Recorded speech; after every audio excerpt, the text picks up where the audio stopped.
Imagine stepping off your air-conditioned couch and into a breathing, thundering metropolis where the very stones pulse with ritual and expectation. We're not floating above the pyramids in CGI.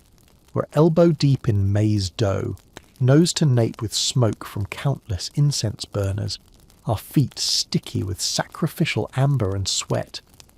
Today, we're diving headfirst into the Aztec Empire, an unstoppable kaleidoscopic whirlwind of colour, clamour and ceremony. And trust me, you wouldn't last a single sunrise here. As you blink away the haze, the first thing that hits you is the scent, a blend of ripening cacao, sweat-soaked cotton tunics, roasting rabbit, and a bracing undercurrent of blood. Not the Hollywood version of blood. This is the real deal, trickling from a warrior's fresh wound, or dripping in ritual drip patterns down the obsidian altar. Every breathe is an assault on your western nose, pungent, alive, and utterly unfiltered. We'll wander past the temple steps where priests in feathered headdresses slap slivers of cactus thorns against your tongue, testing your resolve. We'll dodge the jostling crowd trading obsidian knives and exotic obsidian-backed mirrors at the marketplace, where haggling means you're likely to haggle for your life if you ask for too steep a discount. And you'll taste tonight's special, a hearty stew of turkey, grasshoppers, and squash blossoms, served piping hot with a side of serrano shards that leave your lips buzzing. Then there's the soundscape. Drums rattling out war beats, children shrieking over spilled atoll, merchants hawking brightly dyed fabrics for the latest brain hat craze, and the thunderous echo of barefoot nobles stomping mortal remains into the mortar during the great festival of the fifth moon. Your eardrums will never forgive you, but your mind, it will be electrified. By midday, you're elbow to elbow with warriors marching off to battle at the edge of the lake, steel gleaming, hearts pumping, eyes wild with the promise of honour and a severed ear as a trophy.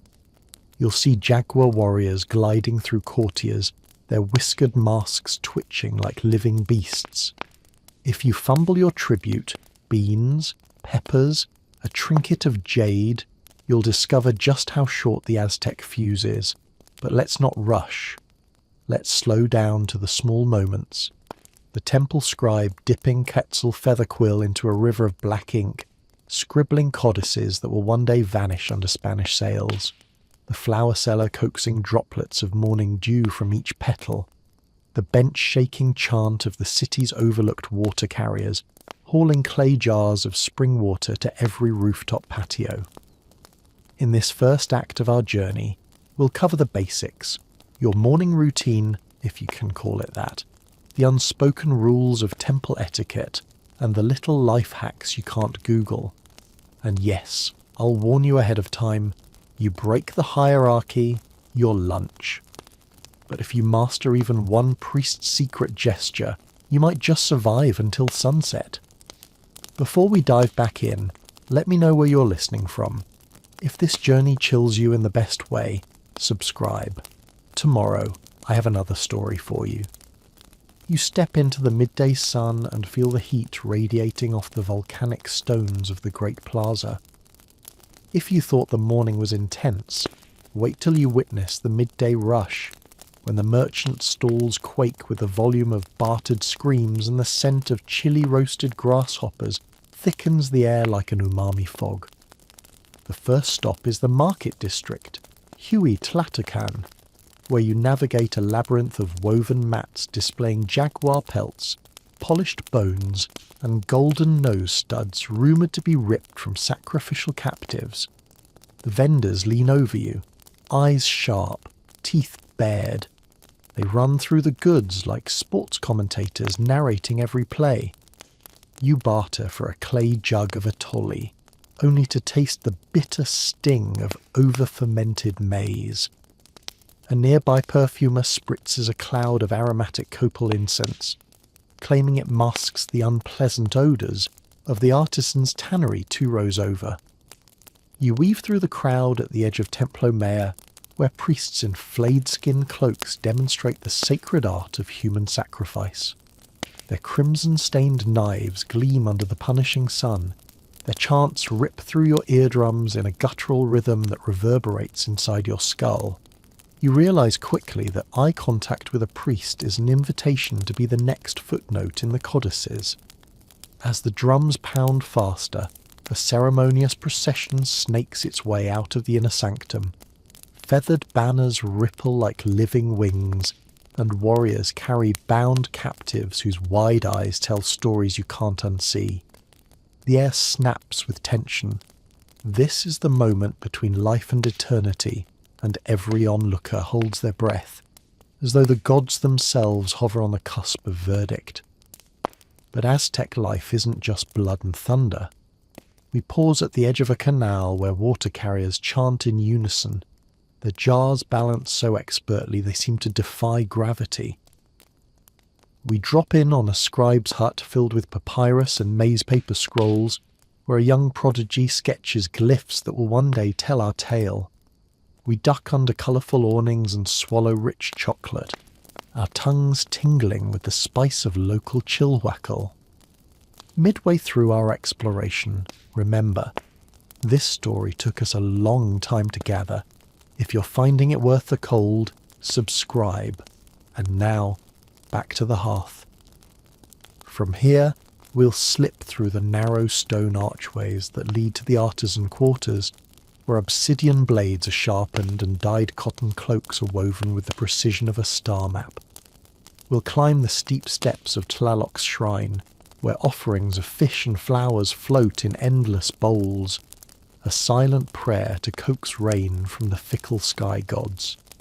We'll feel the first tremor of sacrifice turning to ceremony, and see how power ripples through every layer of this empire. And just when you think you've caught your breath, we'll push past the palace gates, where nobles lounge on jade-studded cushions, plotting alliances as cold as the obsidian mirrors they clutch. There, every whispered secret could reshape the fate of entire nations. Let's move on, shall we? As the sun dips toward its apex, the city's pulse shifts. The shrill cries of market haggling give way to the steady thrum of war drums, echoing from the barracks beyond the palace walls. In the distance, you glimpse a formation of eagle warriors, plumed in gleaming quetzal feathers, faces painted in streaks of indigo and blood red, marching with the disciplined elegance of a deadly dance troupe. We trail them through the back streets, where laundry flaps like banners in the breeze and the smell of smoked turkey drifts from courtyards filled with clucking hens. Children dart between adults' legs, chasing a hollowed calabash spun like a hamster wheel. A potter shapes clay into the curves of a ritual chalice while humming a tune you swear you recognise from the recent coronation ceremony. But soon the festivities begin. This is the festival of Xochipilli, and the air trembles with anticipation. Purple banners flutter above altars draped in jasmines. Dancers in grass skirts and bone necklaces sway to a melody woven from conch shells and temple bells. Your heart thrums in time with the ritual musicians, each note a promise or a threat, fractured by the core of vultures circling overhead.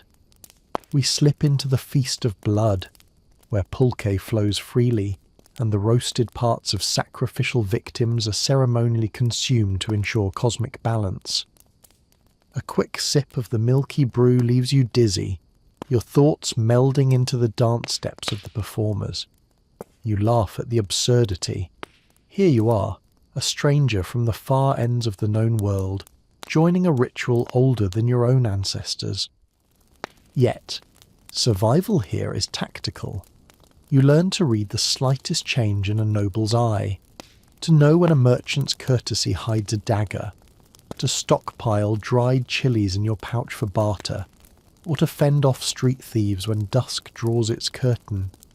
You memorise the hidden alley where roasted ant larvae vendors peddle their crunchy morsels under the watch of a kindly old grandmother who sneaks you an extra handful if you grin just right. By the end, your lungs burn from incense, your stomach churns from the rich amalgam of flavours, and your mind races with images, shards of colour, flashes of steel, the sinister beauty of human devotion. But as night falls, the city doesn't quiet. Torches flare along the canals, their reflections dancing like restless spirits in the dark water. Our journey tonight is far from over. Ahead lies the realm of politics and prophecy, where every word uttered can tip the scales of power, and every alliance is forged under the watchful gaze of the jaguar god. So rest your feet, steel your nerve, and prepare. We'll reconvene at the palace gates as shadow and ceremony entangle in the hours to come. As the sun dips toward its apex, the city's pulse shifts. The shrill cries of market haggling give way to the steady thrum of war drums echoing from the barracks beyond the palace walls.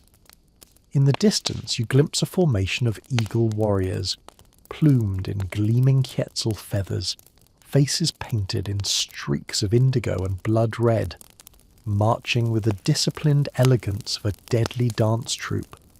We trail them through the back streets, where laundry flaps like banners in the breeze and the smell of smoked turkey drifts from courtyards filled with clucking hens.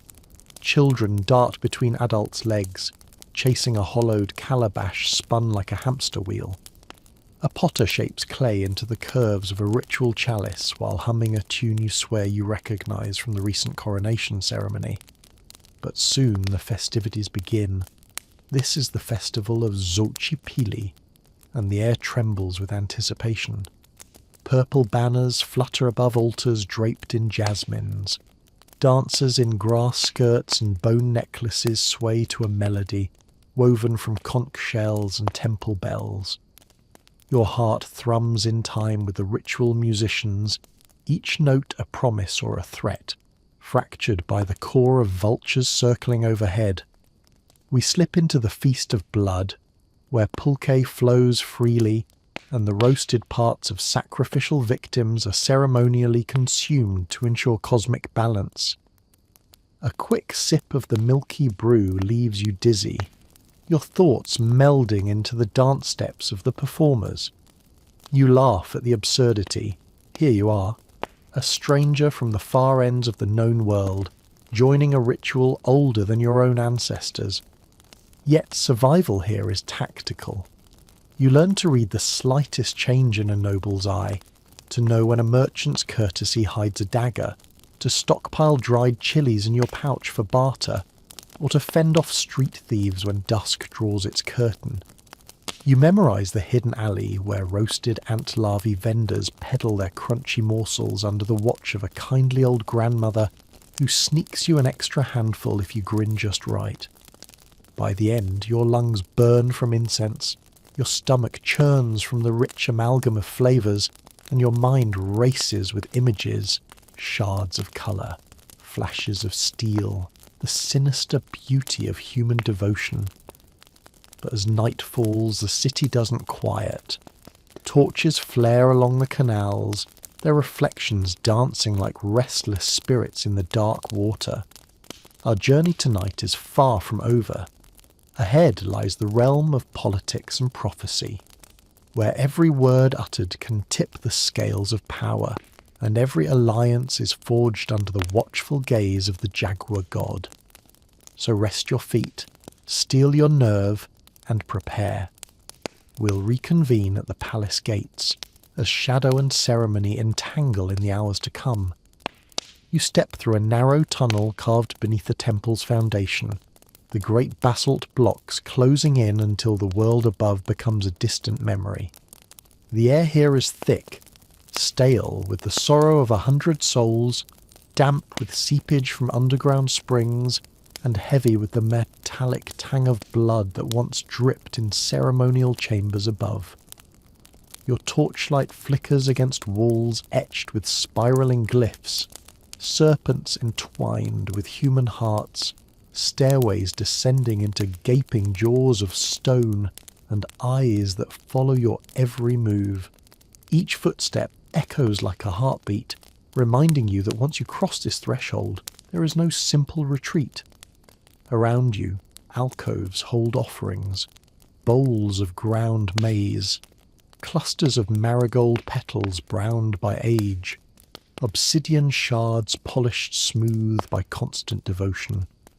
Their presence feels urgent, as if the gods themselves whisper through the stillness, demanding tribute. As you walk, the corridor widens to a cavernous chamber. The ground is uneven here, littered with shards of pottery that crackle underfoot. A shallow stream winds through the centre, its water black as ink and rumoured to carry the voices of the departed. You cup your hands and taste it, cold, earthy, carrying a faint bitterness that makes your lips numb. Your torch reveals a circle of stone benches, each carved with the face of a deceased emperor, eyes closed in eternal slumber. Above them, a fresco spans the ceiling, a cosmic map showing the 9 levels of Mictlan, the Aztec underworld, with rivers of blood, fields of spinning bones, and the final flaming gates where only the braver spirits may pass. In the chamber's centre stands a lone priest, garbed in black and white quetzal feathers, moving in a silent penance. He holds a conch shell horn but makes no sound. Instead, he traces a ritual pattern in the dust, then steps aside to reveal an obsidian mirror set into the floor. Its surface ripples like aquatic glass, reflecting your face, and something behind it, a pair of glowing eyes. Before you can react, the priest's voice slices through the hush. Behold a reflection of your soul. Only those who embrace the darkness may return to the light. You look again into the mirror. Your reflection warps, flickers between hunter and hunted, between the mortal you and the god you're destined to challenge. A chill races up your spine. This is the crucible, the moment where flesh meets spirit, and every fleeting thought of escape dissolves in the depths of Mictlan. Now, a hush falls between us, an invitation to lean closer, to feel the weight of each breath echoing in these stone halls. This story took us a long time to gather. If you're finding it worth the cold, subscribe. And now, back to the hearth. The priest has vanished. Only the mirror remains, waiting for you to step forward. Behind you, the tunnel into daylight beckons. Ahead lies the first trial, crossing the river of bone, where the souls of the forsaken drift without rest. Will you follow their whispers or turn back to the world of the living? Continue your journey by stepping across the stream's slick stones. Each is etched with a glyph that demands sacrifice, perhaps a memory, perhaps a drop of blood. Beyond, a narrow passage carved through fractured rock leads deeper still. Torches flare along uneven walls, illuminating statues of Mictlantecuhtli, the Lord of the Dead, who grins with an appetite that no offering can sate. Stepping away from the obsidian mirror, your sandals slip on a slick stone, and the chamber's torchlight dances wildly across grotesque faces carved into every surface. You cross the river of bone, each white fragment crunching beneath your feet like tiny skulls, feeling the weight of every forsaken soul brushing against your ankles.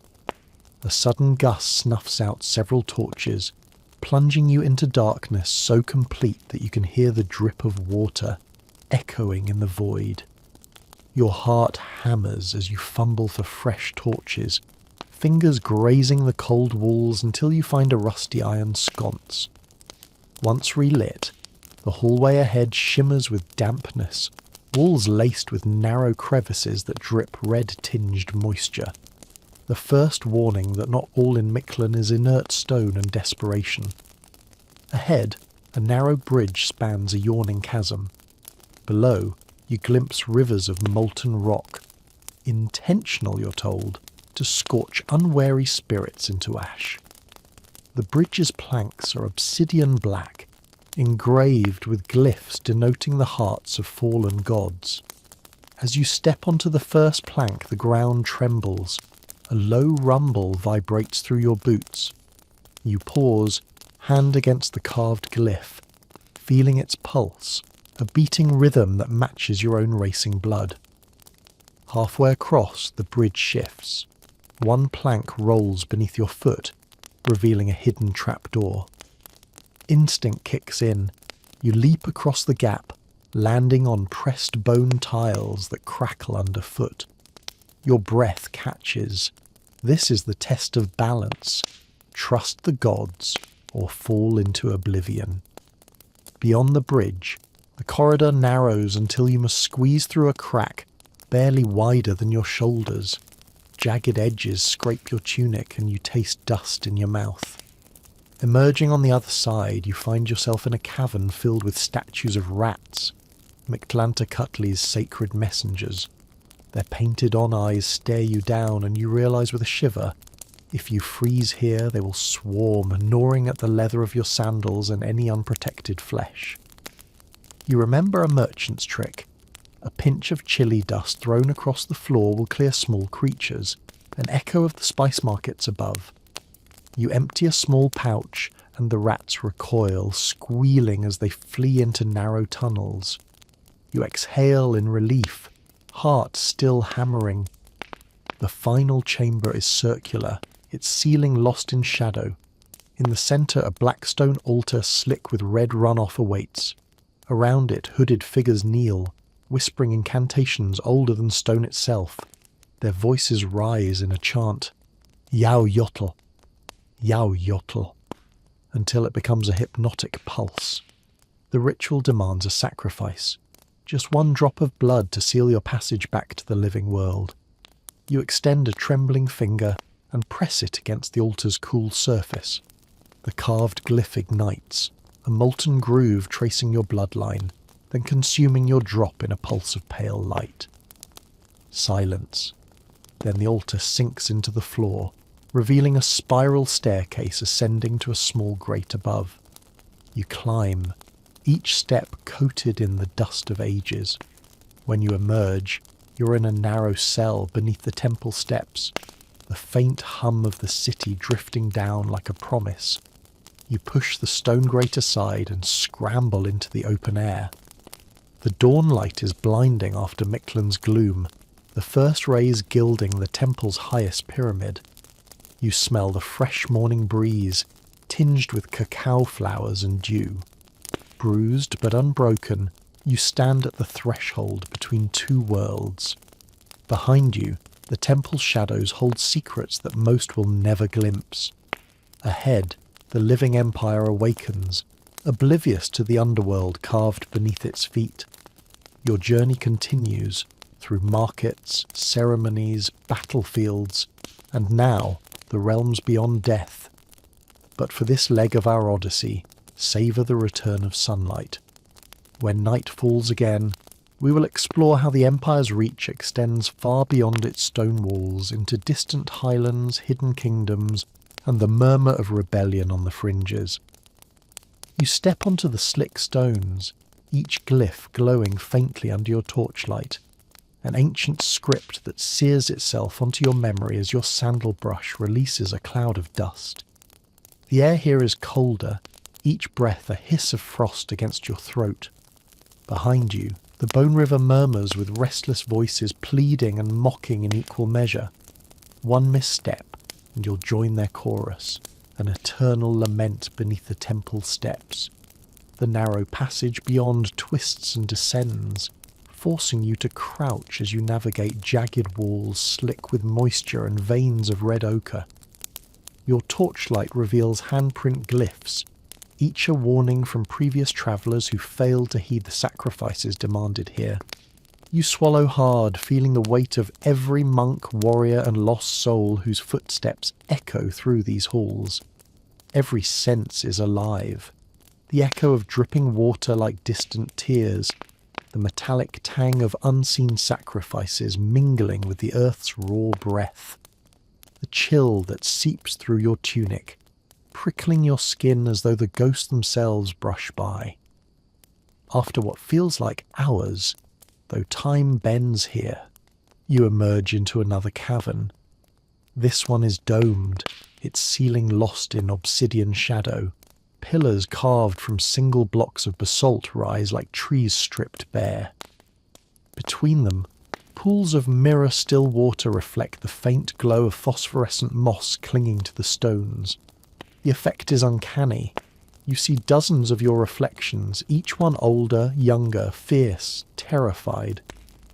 At the far edge, a tripod brazier burns with a pale blue flame, sending tendrils of icy vapour curling across the floor. Around it, concentric circles of white sand form a giant glyph with 6 arms, each pointing to one of Mictlan's trials. As you step forward, the sand shifts, forming the shape of an arrow pointing deeper into the darkness.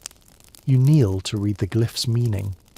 Offer your grief to the flame, only then may the path unveil itself. Grief. How do you measure such a weight? Is it a name you whisper, a memory you clutch? You remember the merchant you left in Tenochtitlan, the missing caravan whose fate you never learned, the laughter of a child now silent. You close your eyes and let those memories flood in. The sting of loss, the ache of uncertainty. You stand and place your hand over the brazier, letting the vapour curl around your palm. It is neither hot nor cold. It simply is, a sensation beyond mortal understanding. You exhale, pressing your palm to the sand. The grains hiss and swirl, forming words that glow briefly. Proceed with courage. Immediately the pillar beside you slides aside, revealing a corridor carved from solid night. The air here tastes of ash and brimstone, carrying the faint echo of battle cries and the tolling of distant bells. You venture forward, each step taking you deeper into the heart of divine wrath and cosmic judgment. Halfway down, the corridor widens into a hall lined with statues. Tall, gaunt figures holding skeletal rivers in their outstretched hands.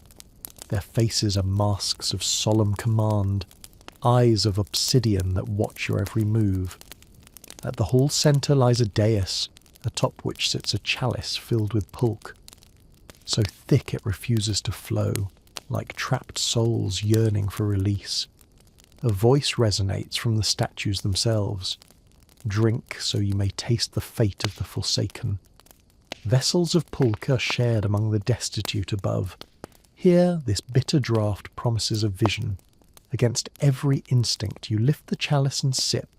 The flavour sears, smoky, sour, tinged with the salt of tears. Visions flicker, a battlefield drowned in rain, a temple collapsing under its own guilt, warriors wailing at the sky. You stagger back, pulse pounding. The statue's eyes blaze and the dais sinks into the floor, revealing a spiral staircase coiling downward. The final trial awaits. Confrontation with the Lord of the Dead himself, Mictlan Tecutli, whose very presence bends reality. With resolve flickering like your torch, you descend. Each step is both a surrender and a triumph, a testament to your will to survive and to uncover the Empire's hidden truths. The final confrontation looms, and only by facing the god's gaze will you emerge, forever changed, into the living world beyond. Descending the final spiral staircase, each step carved from bone-white stone, you feel the weight of every decision you made above. The air grows thick again, thick with the scent of rot and reverence. Torches embedded into the walls sputter, casting the long, jittering shadows of skeletal reliefs that crawl toward you like hungry insects. At the staircase's base, you pause before a pair of towering basalt doors. Their surfaces writhe with relief sculptures, one depicting a hulking figure with a skull for a face, eyes of polished jade, a crown of flayed skin tassels, the other showing a mass of writhing souls, faces frozen in silent screams, hands reaching upward in desperate supplication. The doors rumble as you approach, sliding open on unseen hinges with a breath of sulphurous air. Inside, the chamber stretches impossibly wide, far larger than your mind expects, as though the underworld itself has folded into this single room. A pool of black water lies at its centre, reflecting torchlight like a void.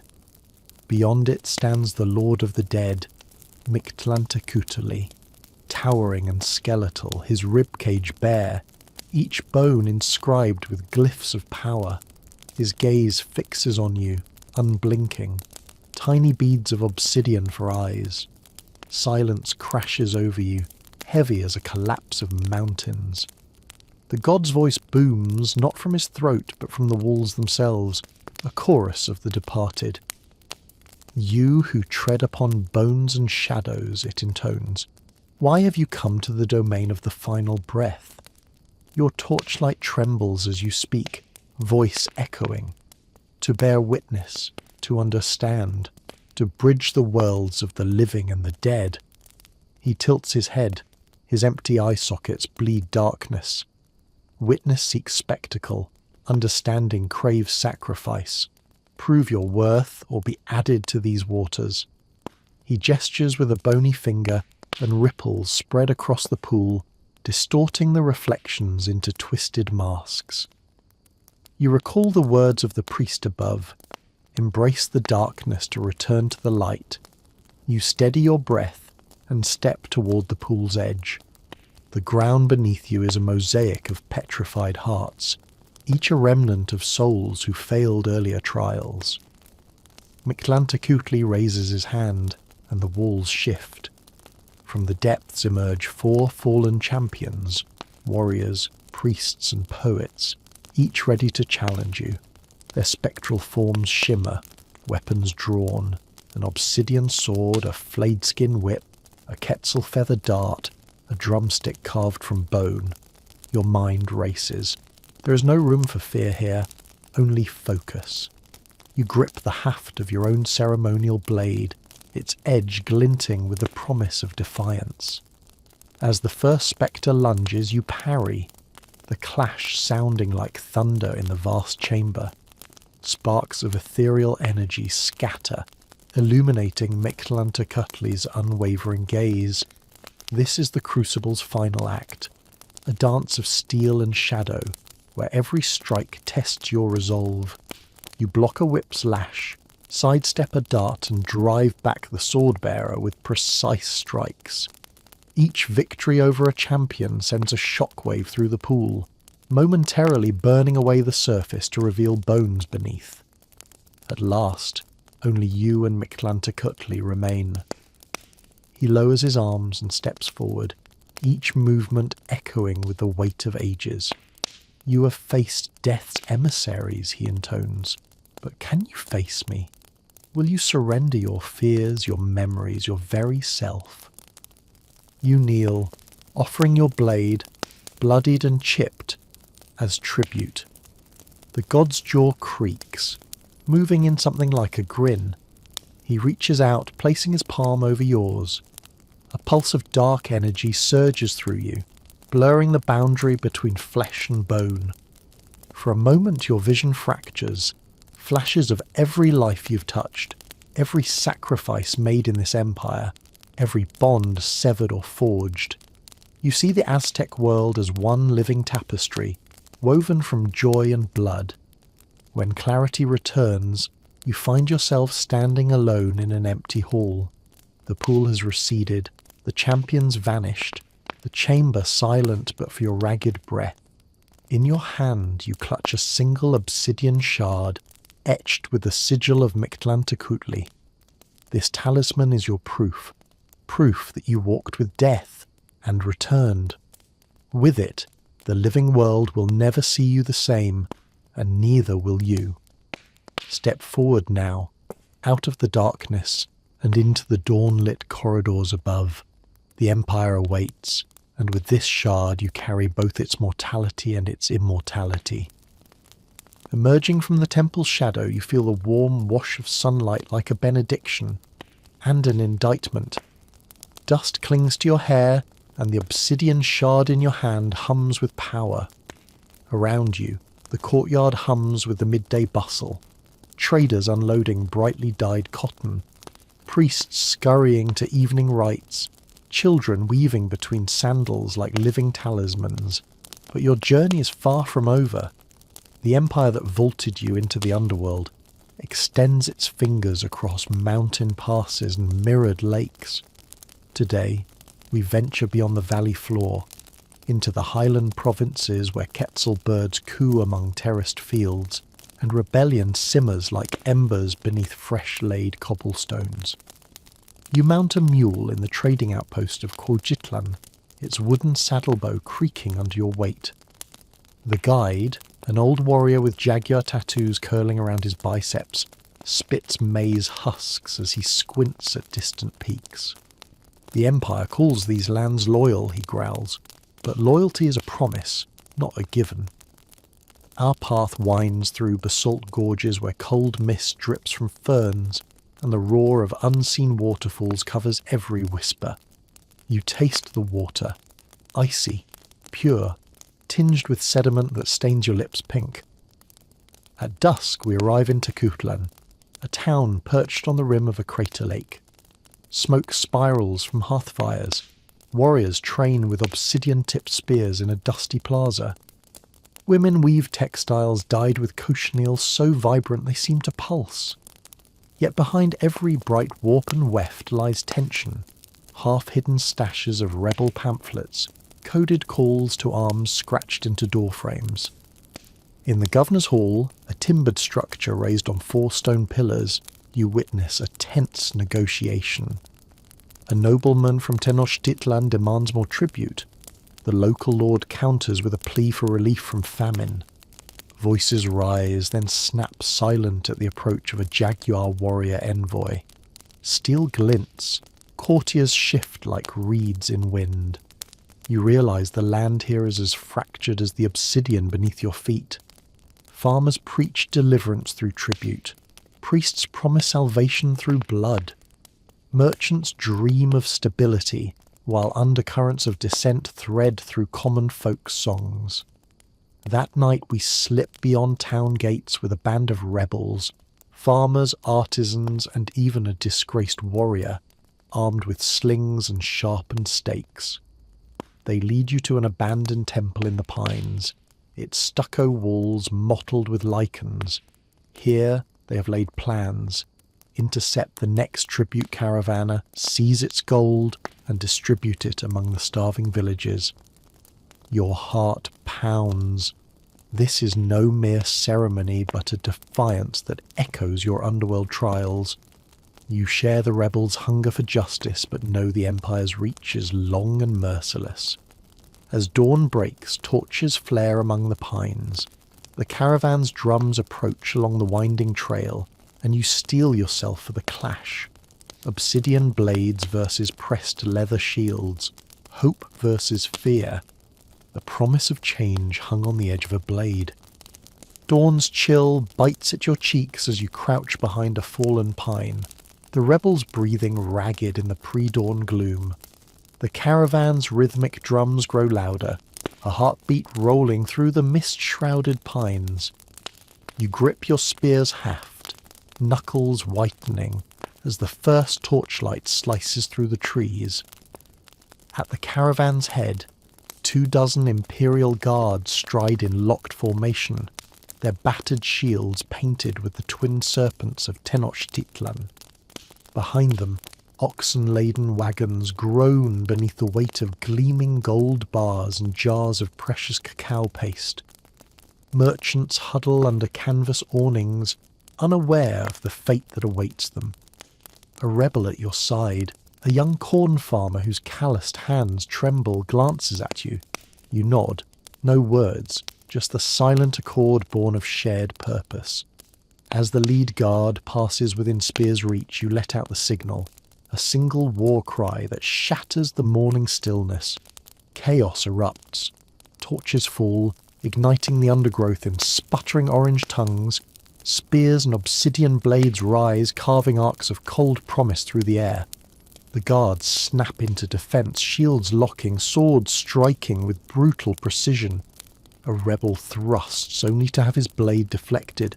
Another goes down, clutching a bleeding shoulder. The ground becomes a tapestry of crimson and pine needles. You lunge at a guard whose gaze flicks with surprise. Your blade finds a gap in his cuirass, and he collapses with a grunt, eyes wide.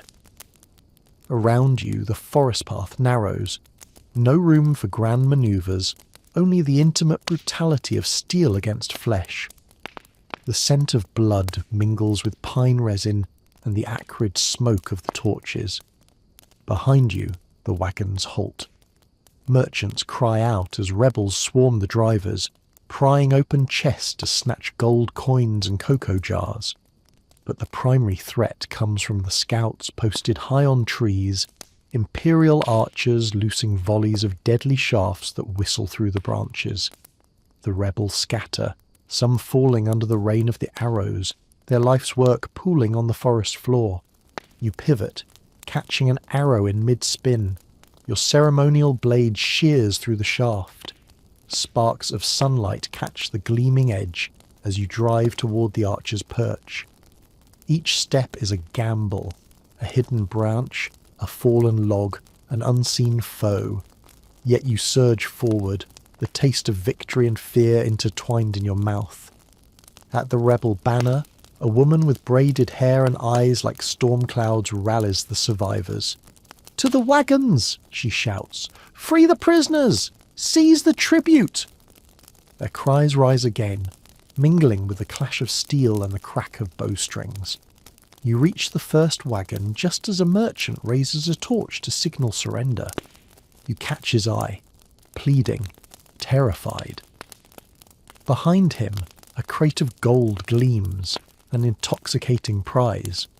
You glance back at the archers, still raining death from above, and then at the rebels struggling to free captured comrades. In that moment, you realise the rebellion's true cost.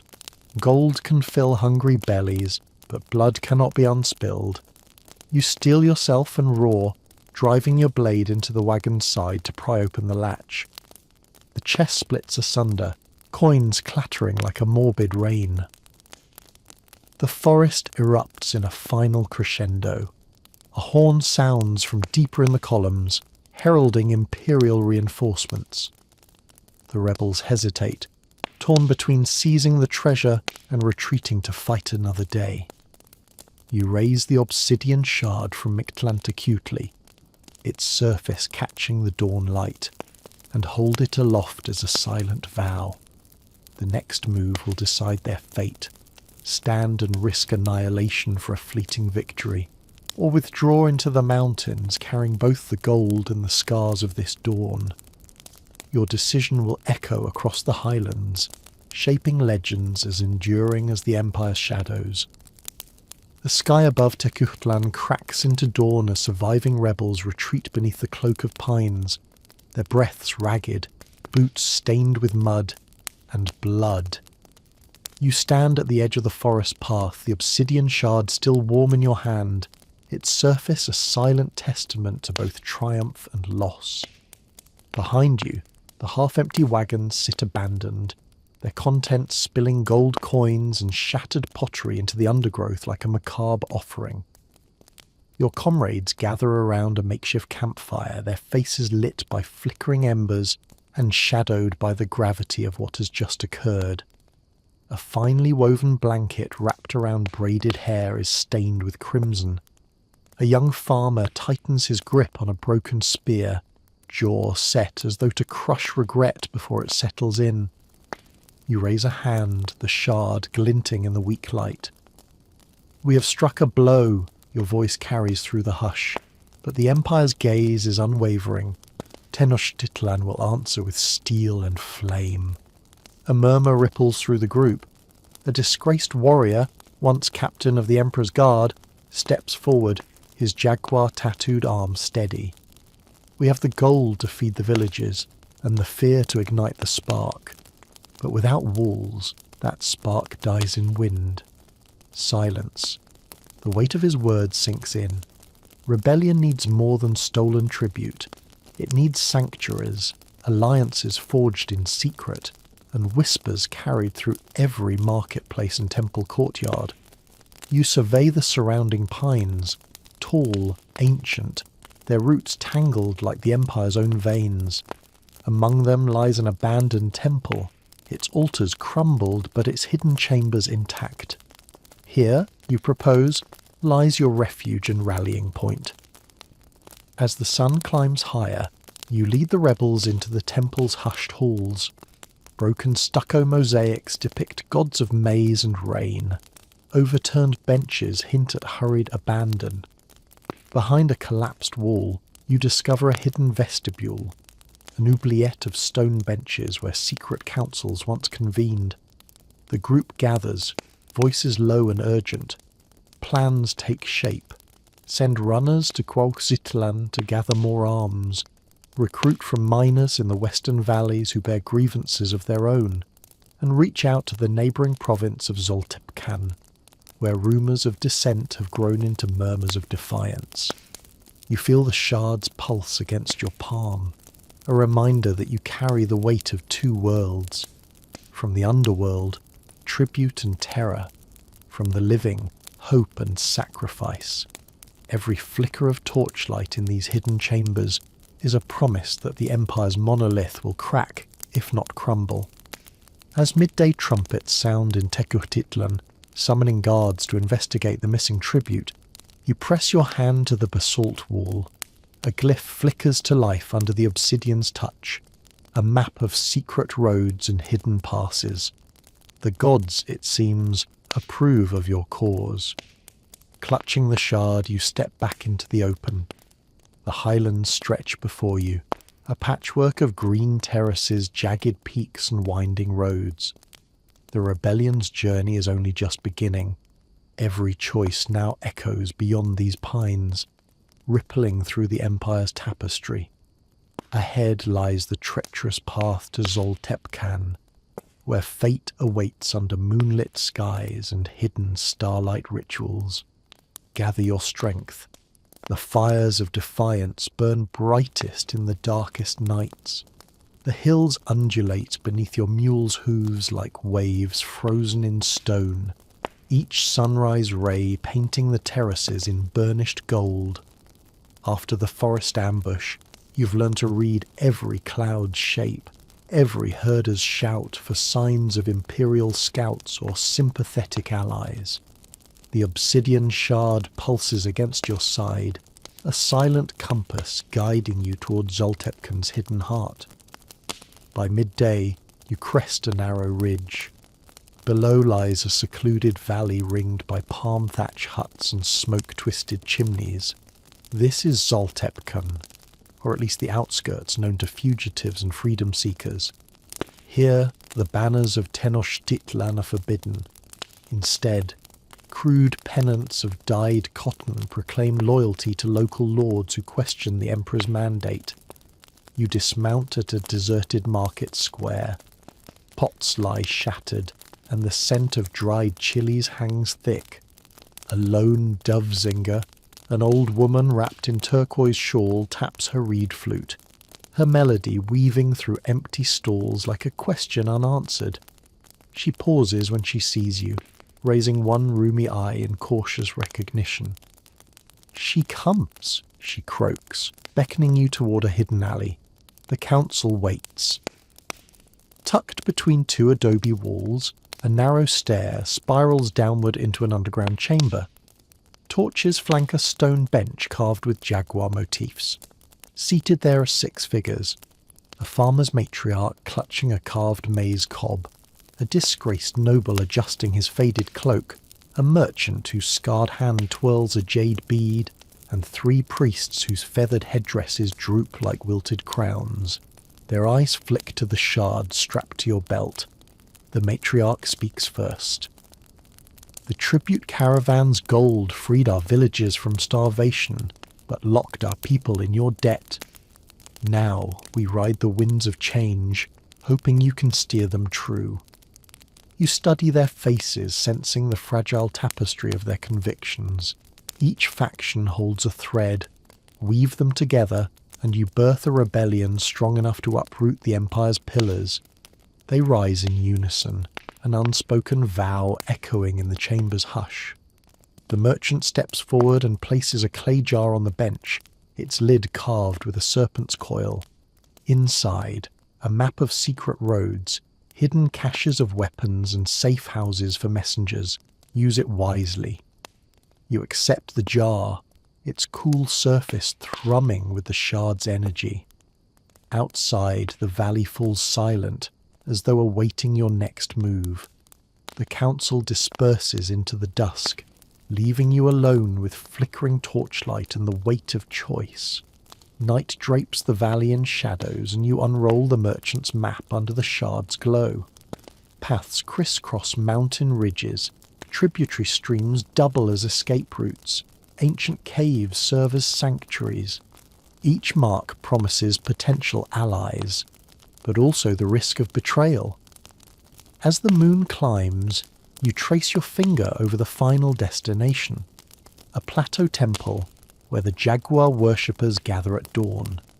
Their leader, the moon jaguar shaman, is said to command rituals that can bend the night itself. If you secure his pact, the Empire's nightmares will roam unchallenged.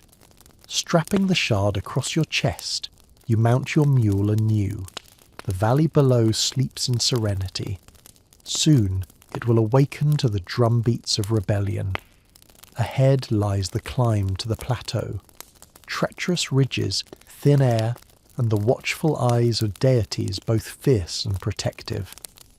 With each hoofbeat your resolve solidifies. The Empire's monolith may tower over these lands, but every stone is laid by mortal hands. Now you gather those hands to shape a new destiny.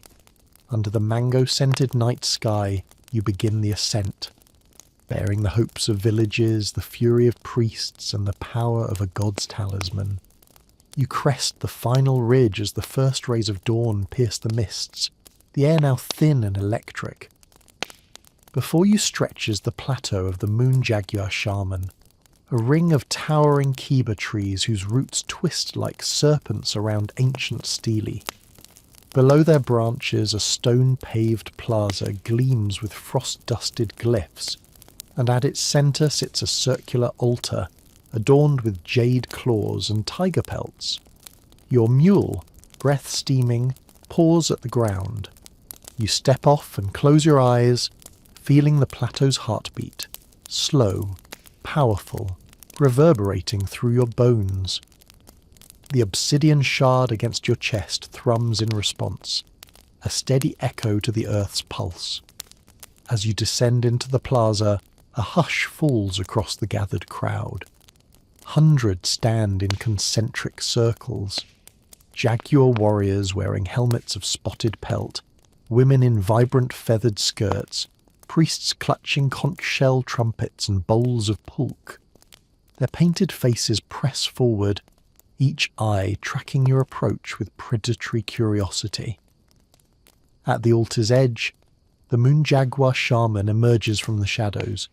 He wears a skull mask crowned with crescent moons carved from bone, and a cloak of black and gold feathers that glitters like a midnight sky. In his hand he holds a cup carved from a jaguar femur, filled with fermented agave nectar. He speaks, his voice deep, resonant, amplified by hidden hornways beneath the plaza stones. "Outsider who bears death's gift and life's promise," he intones, "why have you dared to tread this sacred ground?" You inhale the crisp morning air, steadies your nerves, and reply, "To seek your alliance, to honour the jaguar's fierce gaze, and to unite our peoples against the empire that worships its own power above all else." A ripple passes through the assembly. Children shuffle, warriors shift their weight, and priests raise their trumpets as if poised for a ritual blast. The shaman's head tilts, the mask's hollow eye sockets seeming to focus. He steps forward and raises the chalice.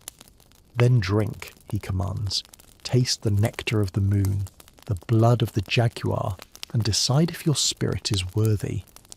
You accept the femur cup, its surface sticky with resin.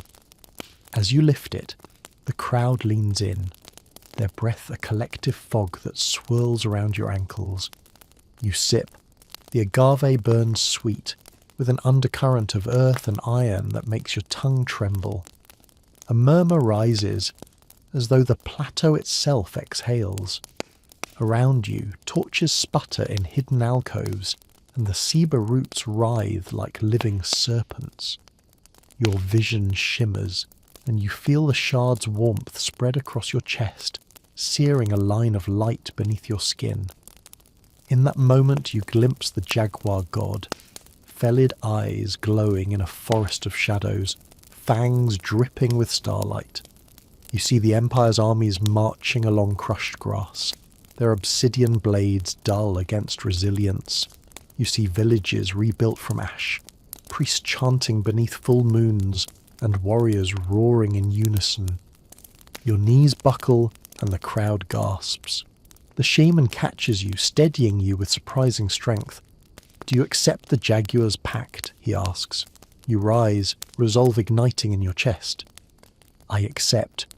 The gladiators' horns blare from concealed trumpets, and the plaza reverberates with a jaguar's roar, a sound that seems to shake the very sky. Warriors beat drums carved from hollowed logs, their rhythms weaving into a tribal hymn that pulses through every heartbeat. The shaman places his clawed hand over yours, atop the chalice. Light flares across the altar, tracing the jaguar glyph carved at its centre. The crowd erupts in thunderous cheer, an alliance forged. Behind the cheers you hear distant horns from the valley below, Tenochtitlan's war calls echoing off stone walls. The Empire's response has come swiftly.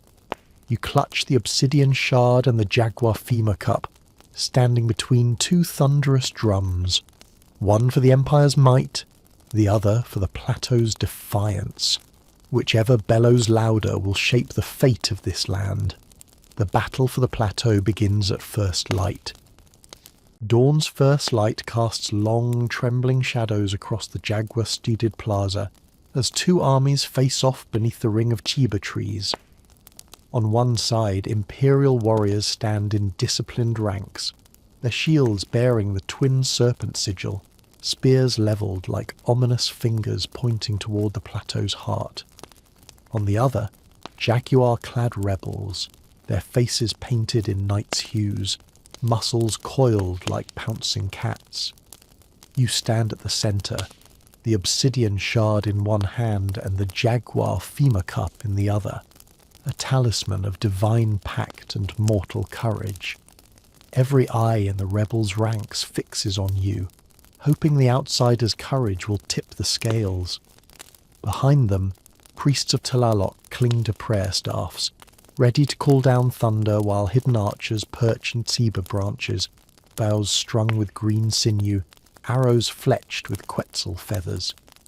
A single trumpet blast echoes from the imperial phalanx, cracking through the morning mist.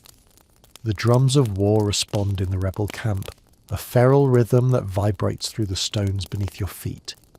Heart drumming in your chest, you raise the femur cup and shout, "For freedom and the jaguar spirit!" The plaza erupts as rebels surge forward, a tide of spotted pelts and glinting obsidian. The world narrows to the visceral immediacy of conflict, steel bars colliding with shields, the brittle crack of obsidian blades slicing leather, warriors' snarls and prayers blending into a single roar. You leap into the fray, blade flashing through the dawn haze, severing pike shafts and knocking shields aside. A warrior in imperial armour lunges, his thrust aimed at your chest, and you sidestep, driving your sword into his pauldron with a grinding crunch. Around you, the battle splits and recombines like a living tapestry of violence.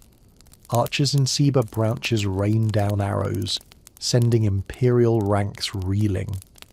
Priests of Tlaloc raise their staffs, chanting, Thunder rumbles overhead, and raindrops spatter across the battlefield, turning dust into mud and steam. You fight your way toward the Imperial Standard, a great serpent banner flapping atop a spiked pole. Stray pikes and blade-offs crack underfoot as you hack through the outer guard. A jaguar warrior at your side falls, clutching his belly, glazed eyes pleading for remembrance. You press on, heart heavy with both rage and sorrow. At the standard's base, the Imperial commander, a bronze-armoured noble with a scar running down his cheek, meets your gaze. He hoists his sword and charges, each step shaking the ground. You clash, steel ringing, sparks dancing like fireflies in the rain. His strikes are measured, yours fueled by the fury of gods and rebels combined. You parry each blow until, with a deft feint, you slice through his thigh guard. He staggers, blade falling from loosened gauntlet. With a final surge, you disarm him, forcing him to his knees. You press your sword to his throat as the battlefield hushes around you, rebel and imperial warriors alike pausing to witness the moment between victory and mercy. Rain drips down your blade, mingling with the ichor of battle. You speak, voice carrying over the hush. Empire, your reign is carved in stone and blood. But today, the jaguar's spirit roars louder than your thunder. Yield, or be cast from these heights as no more than shadows. The commander's gaze flicks to the obsidian shard at your belt, then to the circle of rebels behind you. His eyes narrow, and with a raspy breath he nods once. He presses a hand to your blade, then lowers his head in submission. A cheer erupts from the rebels, echoing off the ceiba trunks like a triumphant drum. The priests of Tlaloc raise their staffs, summoning a chorus of thunder that breaks the sky, a celestial benediction upon the plateau's new order. In the aftermath, you stand atop the blood-slicked plaza, the jaguar femur cup raised high, the shard pulsing at your side. Below, valleys awaken to the rumour of victory. Distant towns will speak of the outsider who led the jaguar revolt. Here, upon this sacred ground, a new alliance is born, one of blood, earth, and divine will. As the rain subsides into a gentle mist, the ceiba trees sway, their roots whispering promises of renewal. The plateau, once a bastion of isolation, now stands as a beacon. The Empire's heart may be ruthless, but together its fractures can birth a future unbound by fear. Measuring breath and soul, you lower the femur cup, each drop of rain on its rim singing of trials overcome. The dawn has broken not only upon the sky, but upon the spirit of rebellion. Ahead lies rebuilding, forging a council of provinces, renewing pacts of blood and maize, and ensuring that freedom's roots grow as deep as the ceiba's own. The rain-soaked stones of the Jaguar Plateau glisten under the early morning sun, each droplet refracting the fresh promise of rebellion. Around you, warriors and priests move with purpose, not in battle but in reconstruction. Jagged pavilions, once blood-soaked battleground landmarks, are dismantled and repurposed into meeting halls draped in Quetzal green banners. The scent of wet earth mingles with the lingering aftertaste of pulque and the whisper of drying tents. You stand at the heart of the plaza, the obsidian shard secure at your belt, and the jaguar femur cup now filled with water from the sacred spring. Before you, representatives from Xaltepcan, Tecutlan, and the highland provinces gather under a hastily erected pavilion. Their faces bear not the lightness of victory, but the gravity of responsibility. Farmers clutch seeds of maize and amaranth. Priests hold bundles of marigold and copal. Warriors adjust feathered headdresses now redyed with the blood of foes and turned emblematic of solidarity. The Moon Jaguar shaman steps forward, his skull mask now decorated with a fresh garland of obsidian beads. He places a hand on the shard at your side. The plateau's defence was only the first breath of our pact, he intones. Now we must exhale purpose into every valley, every town, every heart that beats under the Empire's shadow.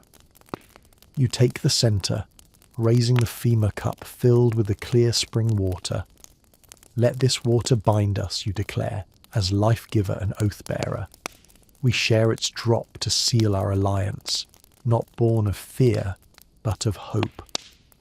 One by one, each delegate dips a fingertip into the cup, flicking a drop onto the shard. As each drop lands, the obsidian glows with a momentary shimmer, evidence that the gods themselves witness your covenant. The first order of business, redistribution of tribute. The gold liberated from the caravan, once scattered by ambush, must now be returned to its rightful owners. Starving villagers clutching empty granaries, priests whose temples teetered on ruin, and widows who lost husbands in service to the Empire. A ledger is opened on a wooden bench. Warriors tally coins, while priests invoke blessings on every entry. Next, the network of safe passages is formalised. The secret map from Kochitlan is redrawn on a larger scroll, annotated with new waypoints. Hidden caves in the eastern gorges, reed boats along the western river to smuggle messages, and overgrown trails behind the northern ridges that bypass imperial checkpoints. Couriers pledge their loyalty, cradling the map beneath cloaks of dyed cotton. Yet as the day unfolds, distant thunder rolls, this time not from the priests of Tlaloc, but from imperial war drums echoing across the valley. Scouts return, breathless. A massive force marches from Tenochtitlan, bearing new siege engines forged of wood and bronze, banners snapping in the wind like scythes. In the council, panic flares. A disgraced noble pleads for evacuation. A priest of Tlaloc warns that without heavy rains, even divine wrath can be weathered. The farmers fear their fields will become battlegrounds. Mothers clutch children to their chests. You raise your voice, cutting through the murmur. We have forged an alliance stronger than any blade. The plateau's stone may crack, but our pact will not. We must carry the rebellion beyond these Seba roots, into the valley towns, the mountain passes, the coastal saltworks. The Empire's might is great, but dispersed it is brittle. The shaman nods, horned staff tapping the ground like a metronome. Then let us split our strength. A company will hold the plateau, another will fan out to rally the provinces, a third will carry this shard and vow to the distant peoples. As plans crystallize, you feel the shard's pulse intensify, a call to action that reverberates through your chest. The sky darkens as imperial banners crest the western ridgeline. Your rebellion's true test approaches, not a single pitched battle, but a war of rising tides, ideological, logistical, spiritual. Gathering the leaders, you draw a line in the dust. To the north, the message runners. To the east, the shield wall at Tekuchtlan. To the south, the naval blockade of the coastal salt routes. Each faction pledges its strength and unfurls a painted banner, a Quetzal feather on black cloth, symbolising life blossoming from darkness. The final stroke comes from the jaguar shaman, who traces a spiral glyph in the dust with his staff, encompassing the banners, the shard, and your hand extended with the femur cup. By firelight and moonlight, by sun and storm we bind ourselves, he chants. May the gods remind the Empire that power resides not in dominion but in unity. The council erupts into ritual chant, their voices weaving a tapestry of defiance that ascends into the storm-laden sky. As the first drops of rain fall, blessed by Tlaloc's priests, they wash over the banners, the map, the shard, and your outstretched hand. When the ritual ends, you tuck the shard into your sash and sheath your blade. The thunder's growl has shifted, a drumbeat of coming confrontations, but also a heartbeat of hope. The plateau stands firm, but the rebellion's lifeblood now flows through every province, every hidden route, every heart ignited in defiance. Under the murmur of rain and the roar of distant war drums, you mount your mule once more. The path ahead forks in 3 directions. The alliance you forged must spread like wildfire, swift, uncontrollable, unstoppable. And you, its bearer, will guide the spark into conflagrations that will reshape the valley and shake the empire to its core. Proceed to your appointed frontier. Every hoofbeat echoes rebellion's promise. The fate of the Aztec Empire hangs in the balance, poised between unity and oblivion, blood and renewal. Dawn breaks over the highland ridges with a pale light that makes every dew-laden fern shimmer like molten silver. You stand at the head of a ragtag host, the northern contingent of the Alliance, miners from the eastern gorges, salt caravans from the coastal roads, and refugees from villages burned in the Empire's recent reprisals. Each carries the obsidian shard's glow in their eyes, a shared belief that unity can shatter even the hardest stone. Below you, in the valley's curve, lies the fortified town of Tepoztlan. Its stone palisades rise like the spine of some slumbering beast, towers crowned with jaguar motifs that once symbolized imperial strength. Now, those same motifs mark the banners of the rebellion, fluttering across the walls like dark sentinels. Your host is gathered on a terraced slope overlooking the town. Warriors tighten leather-cord horses, adjusting obsidian-tipped javelins and wrapping hand axes in cloth for silent strikes. Priests of Tlaloc spread offerings of maize flour and copal incense, murmuring prayers to coax the storm gods into thunderous support. Behind them, the miners heft jagged pickaxes, their iron-burnished blades humming with tension. You address the commanders. The corn farmer who led the forest ambush now wields a spear like a veteran, his eyes calm beneath a dust-stained war mask.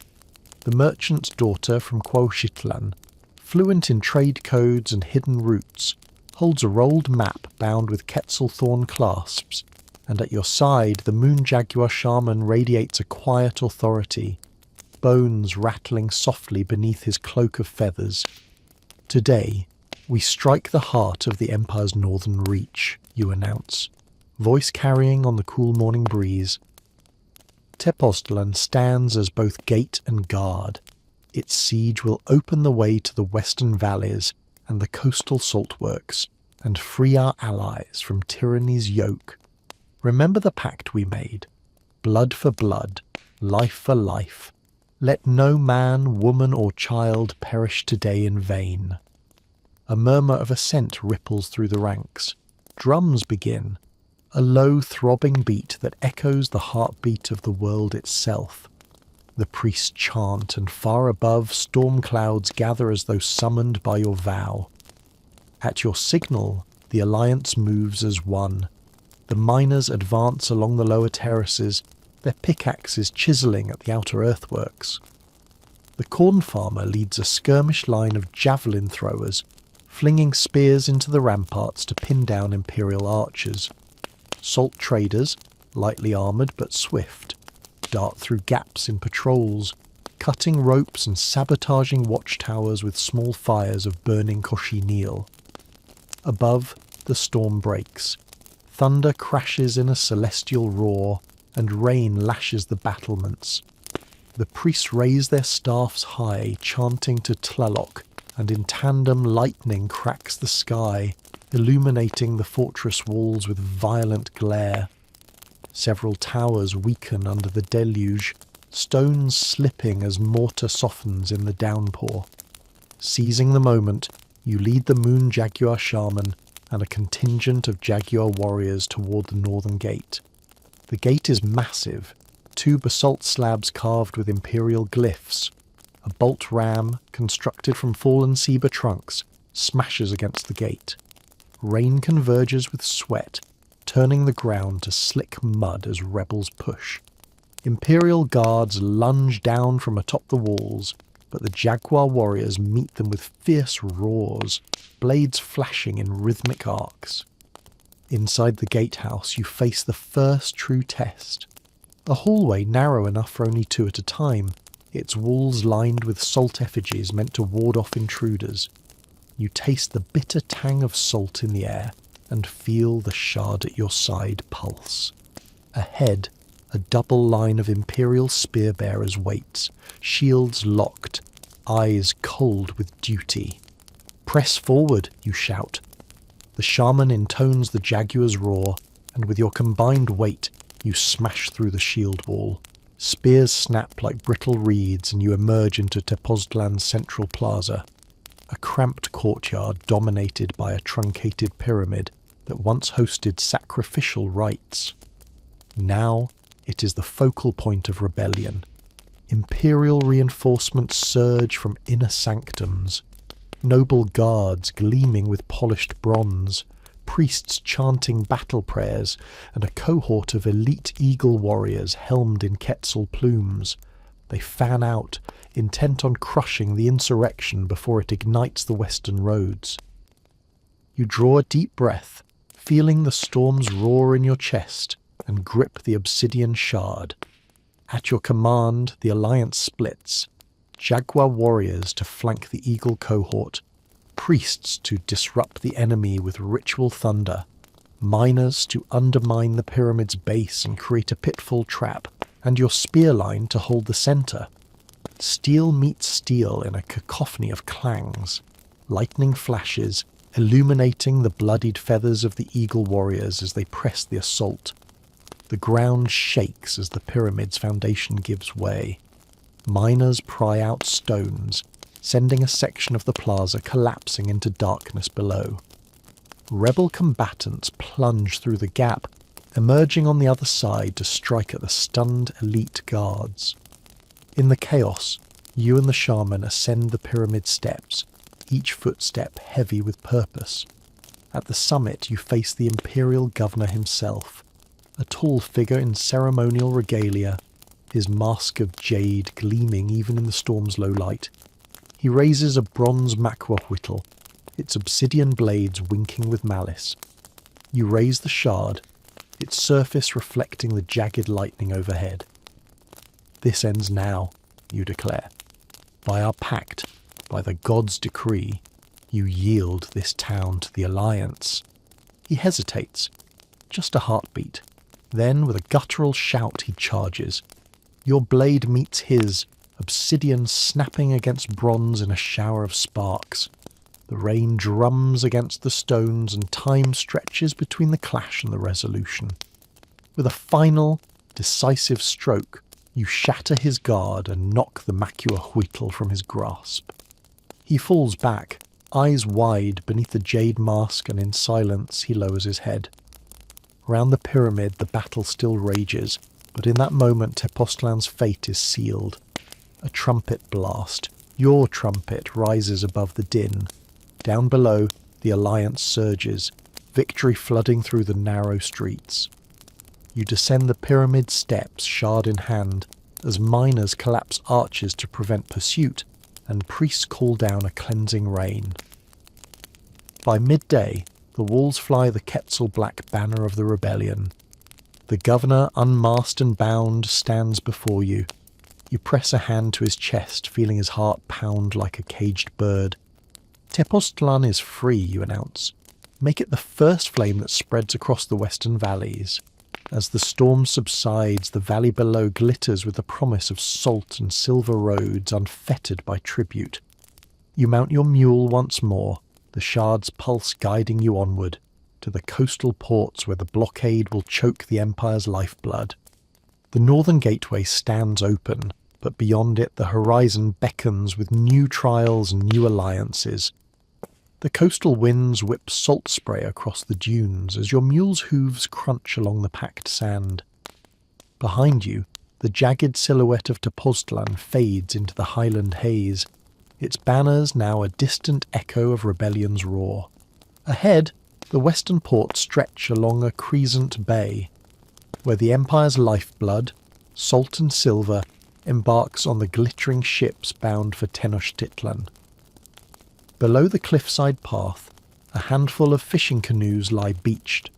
Further out, a flotilla of merchant vessels rocks gently at anchor. Their hulls are painted with imperial crests, and their crews, clad in the dirty blue tunics of salt caravans, move among crates of crystalline salt, loading sacks into holds. Each grain here is a small jewel, extracted from the sea to preserve food, heal wounds, and mint coins.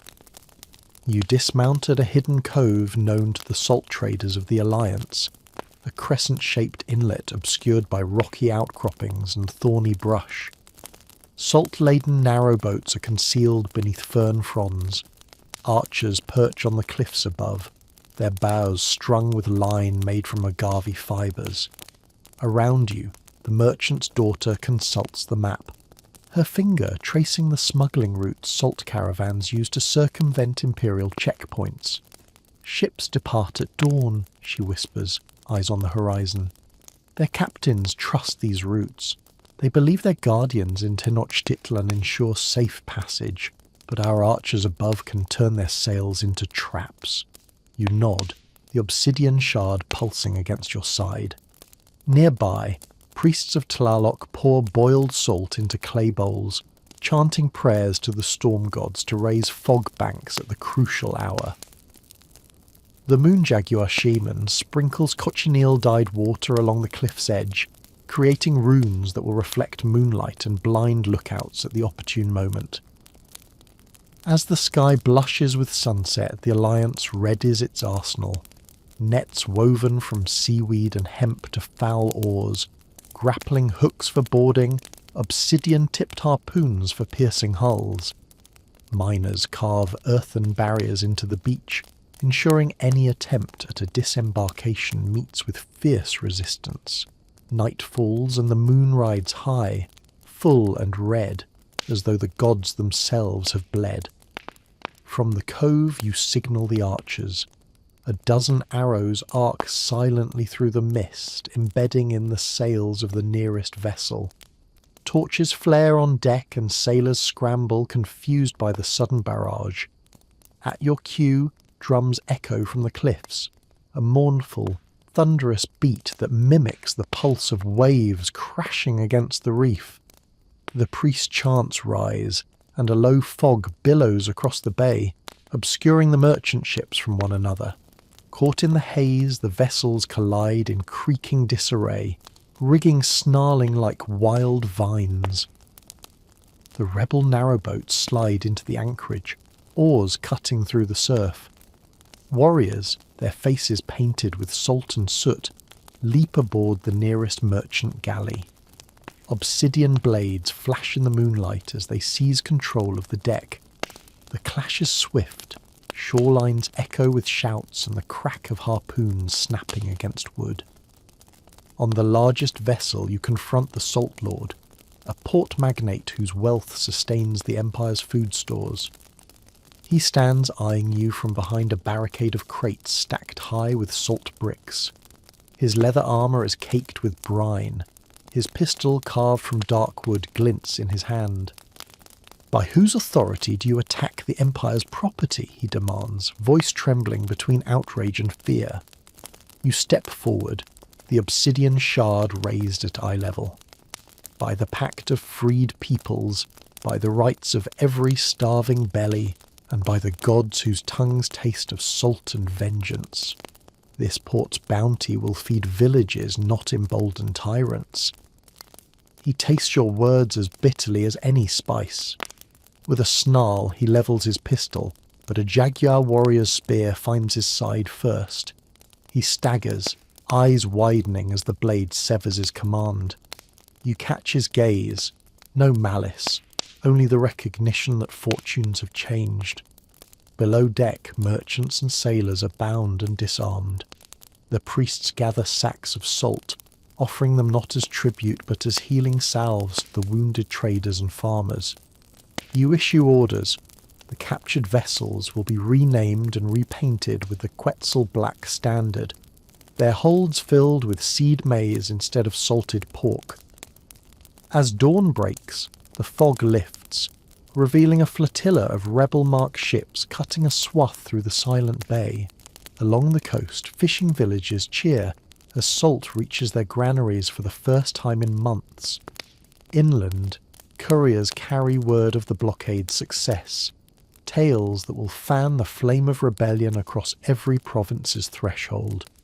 You stand at the prow of the largest galley, shard in hand, salt crusting your cloak. Ahead lies the mouth of the Gulf and the sea roads to the southern kingdoms where more alliances await. The Empire's supply veins have been severed, but only momentarily. Every seized ship is a declaration. Tyranny will drown in the tides of unity. With the gulls' cries rising around you, you unfurl the Quetzal black banner and shout, "To the southern shores! Let salt be our weapon and hope our wind." The galley surges forward, cutting through dawn's gold. The sea breeze carries the taste of salt and freedom as your rebel fleet parts the morning fog, sails newly painted Quetzal black snapping in the wind. Ahead lie the southern kingdoms, lush, rain-soaked lowlands, where rivers carve winding channels through jungles thick with orchids and cactus blooms. The Empire's hold here is tenuous, temples half consumed by vines, governors who overstay their welcome, and inland towns that whisper of revolt. You stand at the prow of the largest galley, the obsidian shard glinting at your belt. Beside you, the moon jaguar shaman murmurs a chant to steady the crew, his voice weaving through the rigging like a guiding spirit. Rows of jaguar warriors grip oar handles, muscles coiled for both rowing and battle. Priests of Tlaloc stand behind them, their staffs carved with crocodile teeth and bound with monkey fur, ready to call down rains that will shroud the fleet in a watery cloak. Your first destination is the river port of Xochimilco, a town famed for its floating gardens, whose chinampas feed thousands. The Empire's tribute convoys pass through here, their cargoes of cacao and cotton marking the wealth drained from distant provinces. Today, that tide turns. As dawn lifts the curtain of mist, you navigate the fleet into the river's mouth. The water is a living mirror reflecting leaf-laden archways and birdsong. Along the banks, villagers pause in their morning chores, fishing with reed nets, tending cornfields rising from man-made islets, and gape as the flotilla glides past, banners rippling like a living shadow. At the Grand Canal's bend, imperial war canoes lie anchored, black-hulled vessels painted with serpent eyes designed to intimidate. Their crews, trained rowers and archer squads, study your approach with concealed fear. They know this rebellion spreads like wildfire. You signal the priests of Tlaloc. A chant rises, threads of thunder weaving through the jungle's quiet. Above, storm clouds coil into a spiraling vortex. First come drips of rain, then sheets, then the heavens open, sending rivers of water cascading through the canopy. Imperial archers on the banks shutter their eyes and shields against the downpour. Your warriors spring into action. Jaguar-clad marines leap to opposing decks, obsidian-tipped lances piercing hull planks. The shaman's staff, raised high, crackles with electricity, lightning arcs between croc-teeth runes, illuminating the chaos in strobe-like flashes. On your signal, sappers smother the war canoe's sterns. Crews scramble, their panicked cries swallowed by thunder. In minutes, the flotilla is yours. Oars looted, banners seized, and imperial officers bound in manacles of braided reeds. With the port's defences breached, you disembark onto floating gardens now trembling beneath the storm. The farmers, women, men, and children emerge from huts woven of reeds, eyes wide with awe and fear. You step forward, shard in hand, and announce, "Xochimilco is free. Let its waters nourish the rebellion as they once fed an empire. A hush falls, broken only by rain's drumbeat. Then a single woman steps forward, holding a woven basket of seeds, corn, amaranth, cacao saplings. She places it at your feet, a gift of life to exchange for salvation. Your heart tightens. Here, rebellion meets renewal in the hands of those who coax life from water. You raise the basket, voice carrying across the flooded fields. Together, we will reclaim what was taken. Fields for the hungry, temples for the faithful, freedom for the oppressed. The villagers raise their voices in cheers that echo through the flooded gardens, a chorus rising above the storm. As the rain eases into mist, you turn back to the river's mouth. Behind you, Xochimilco's banners unfurl above bamboo poles. Ahead, the Gulf beckons with coastal kingdoms whose alliances await. The salt lands beyond, the pearl divers of the archipelago, and forests where cacao trees shade hidden shrines. The obsidian shard pulses once more, guiding your eyes to the horizon where jungle meets sky. Your fleet, now a river of defiance, glides onward.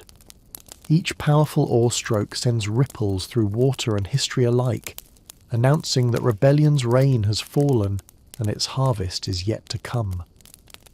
The jungle's edge parts before your galley like a living wall, towering ceiba and kapok trees draped in vines, their trunks mottled with moss and orchids.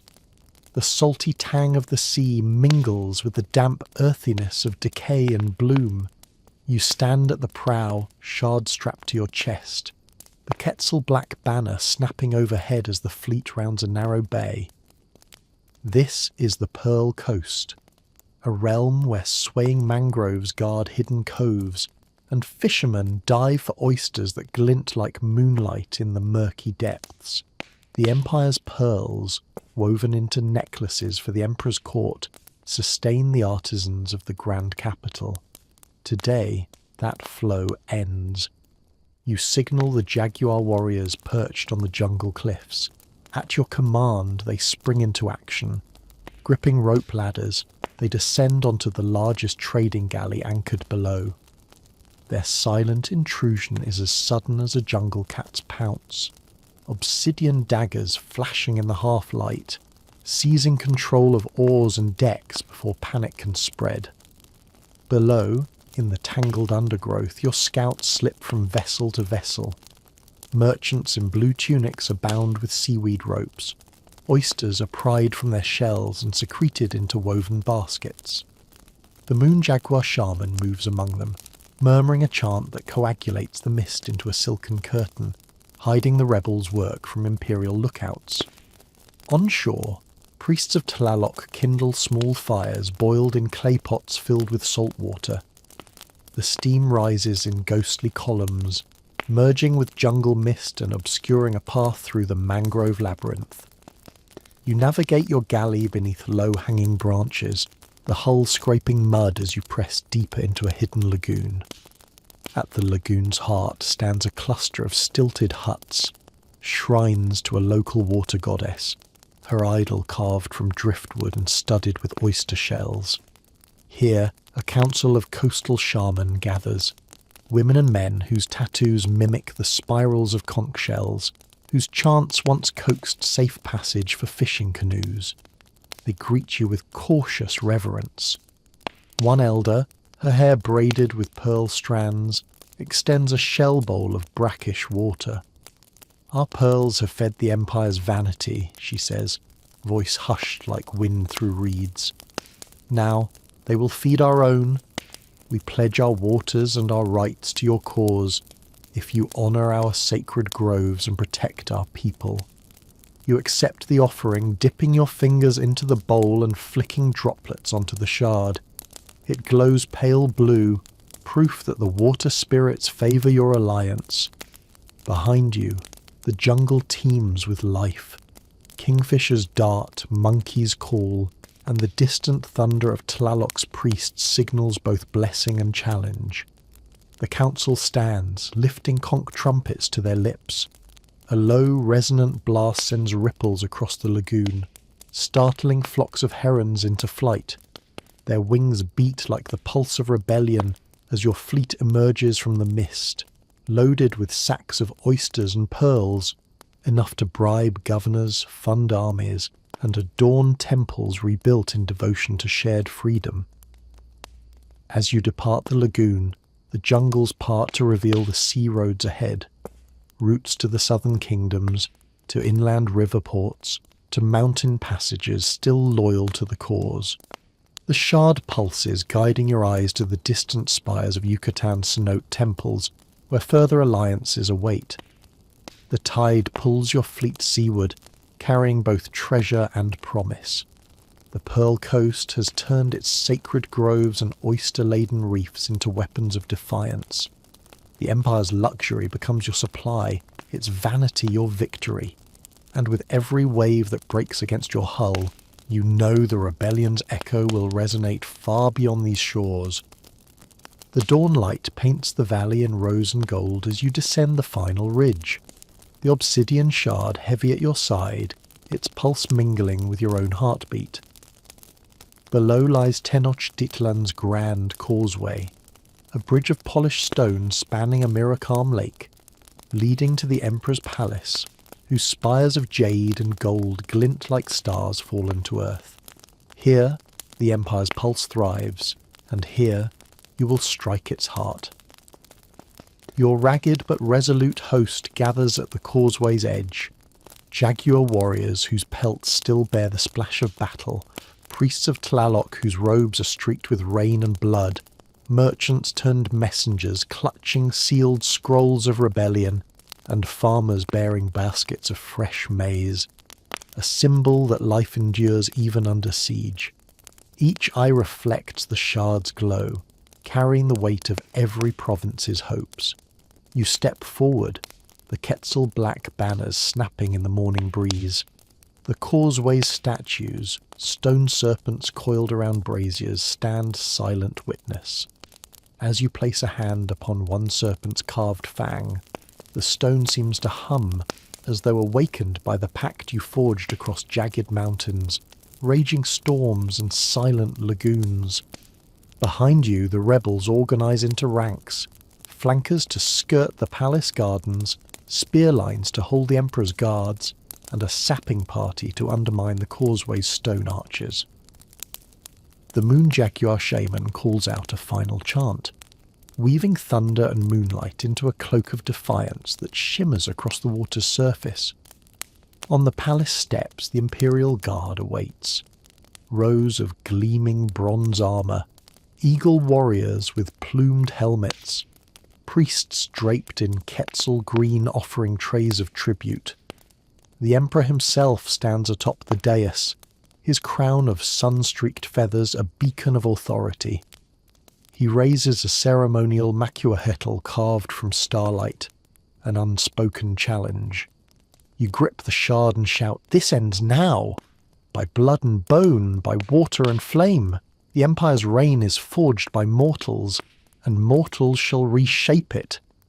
The rebel war cry reverberates across the causeway, a tidal wave of sound that drowns out even the Emperor's trumpets. The clash is cataclysmic. Obsidian against bronze, jaguar roars against eagle shrieks.